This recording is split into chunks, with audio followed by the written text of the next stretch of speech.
For my research project, I chose to research the decriminalization of drugs, incarceration versus treatment in the United States.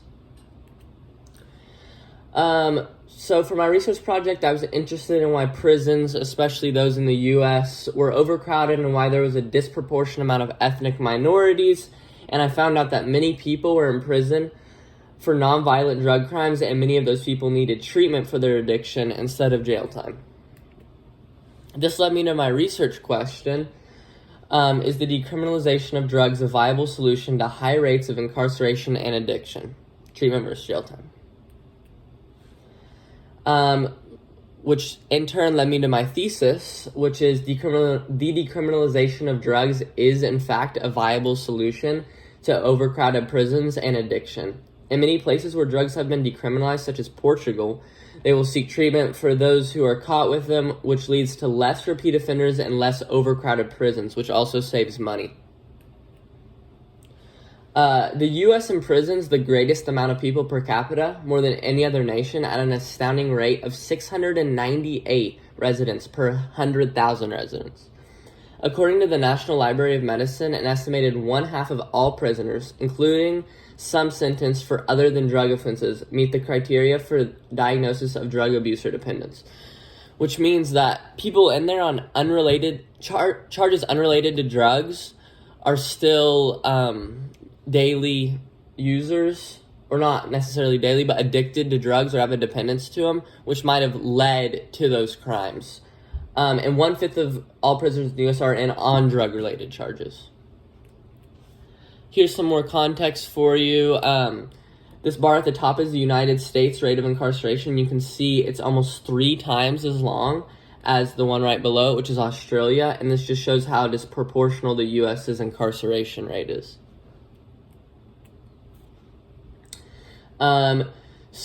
Using drugs has always been used as a way to put away people unjustly based on racial biases. And that started in the war on drugs in 1971.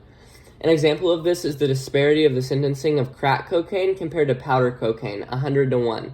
Meaning that if someone was caught with 5 grams of crack cocaine, they would face the same amount of prison time, 5 years minimum, as someone caught with 500 grams of powder cocaine. Powder cocaine was primarily used by wealthy white people due to the fact that it costed more, while crack cocaine, due to its cheapness, was often used in poor African American communities.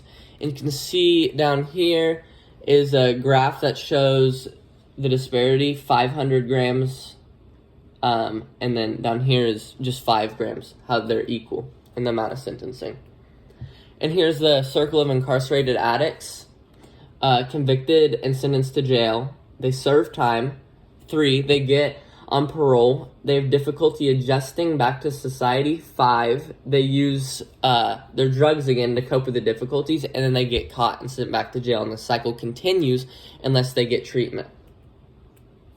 Which leads us to our solution, specifically using Portugal as an example.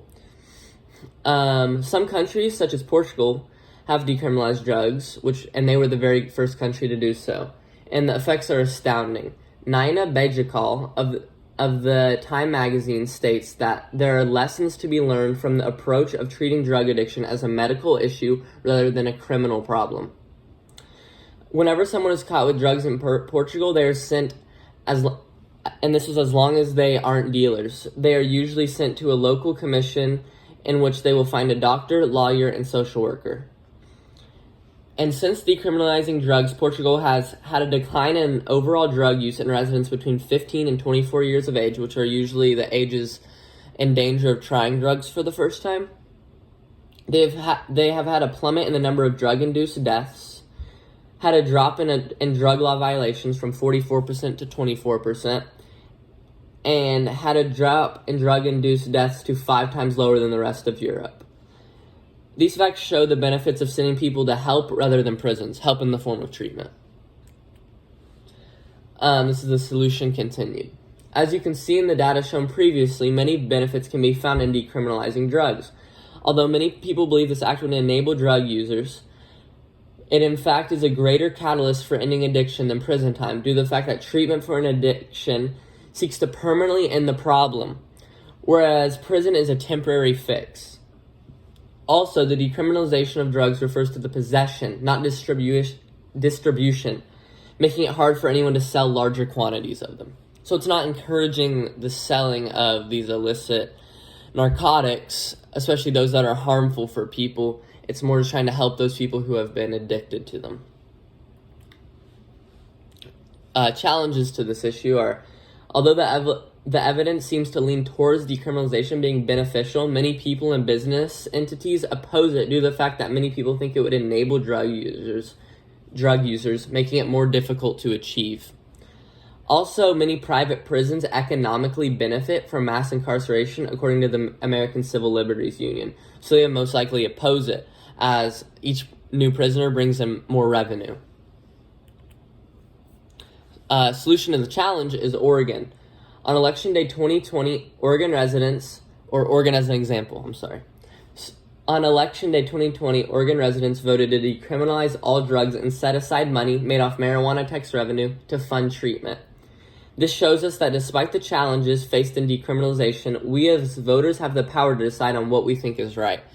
So, if enough people agree with this and a law is voted on, states one by one could start decriminalizing drugs, much like medical or recreational marijuana was legalized. But it's different from that because, once again, legalization, you're promoting the selling of it also.